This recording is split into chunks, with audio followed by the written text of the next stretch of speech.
তোমার ভয় লাগে না? না, আমার ভয় নাই, আমার মৃত্যুর কোনো ভয় নেই। ঘরেও যদি মরতে হয় বাইরেও মরি। টিভি বা পুলিশের আর্মিদের কাছে বলবো যে গুলি কর, আমাকে গুলি কর। বাবা, আজকে যে তুমি এই আন্দোলনে এসেছো, কেন এসেছো? আমি আন্দোলনের বিচার পেতে আসছি।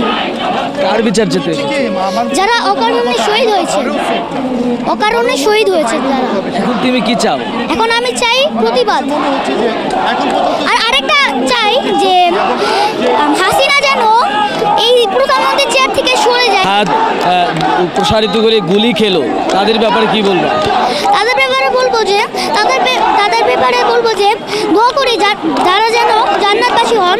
কারণ সে যে অকারণে বলেছে, সে কিন্তু একটা মিথ্যা কথা বলেছিল।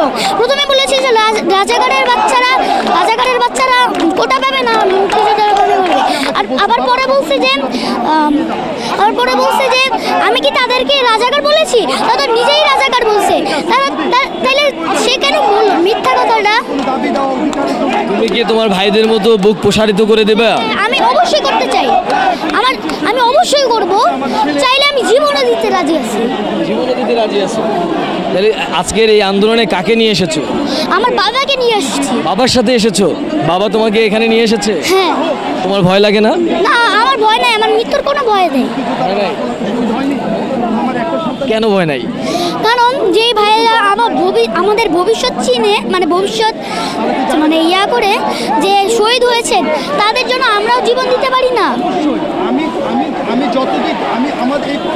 দর্শক, আপনারা দেখছিলেন যে আসলে এই আন্দোলনটি আসলে কোন পর্যায়ে গিয়ে পৌঁছেছে, সেটি এরকম একটি ছোট বাচ্চার কথাই আসলে কিন্তু বোঝা যাচ্ছে যে এখন এই আন্দোলনটি আসলে যেমন শিশু থেকে বৃদ্ধ আসলে সব পর্যায়ে কিন্তু এই আন্দোলনটা আসলে ছড়িয়ে পড়েছে।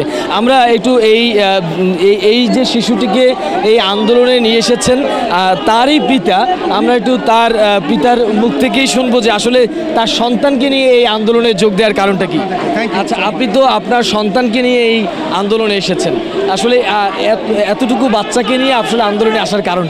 আচ্ছা, মূলত এর কারণটা হচ্ছে আমরা তো ঘরেও সেফ না, সুতরাং ঘরেও যদি মরতে হয় বাইরেও মরি, সেই চিন্তা থেকে। আর আরেকটা ব্যাপার হচ্ছে, আমার ছেলে যখন রংপুরে আবু সাইদ শহীদ হন, তখন ওই ভিডিওটা দেখে সারা রাত কান্না করেছে আর বসে এই ছেলেটাকে কেন মারছে। তখন আমি তাকে বুঝানোর পর সে আমাকে বললো, বাবা এই আন্দোলনে যখনই মিছিল হবে তুমি আমাকে নিয়ে যাবা। আমি বললাম যে যদি কোনো সমস্যা হয় তুমি কি ভয় পাও? সে বলছে, কি বলছো? আমি মৃত্যুর কোনো ভয় পাই না। ও মৃত্যুকে ভয় পায় না। আর টিভি বা পুলিশের আর্মিদের কাছে বলবো যে গুলি কর, আমাকে গুলি কর। ঠিক আছে, এই হচ্ছে আর কিছু ভাই। আপনারা দেখছিলেন যে একজন বাবা তার সন্তানকে নিয়ে এসেছেন এবং সন্তান বুক পেতে দিচ্ছেন যে এই অস্ত্রের মুখেও তিনি দুই হাত প্রসারিত করে দিচ্ছেন।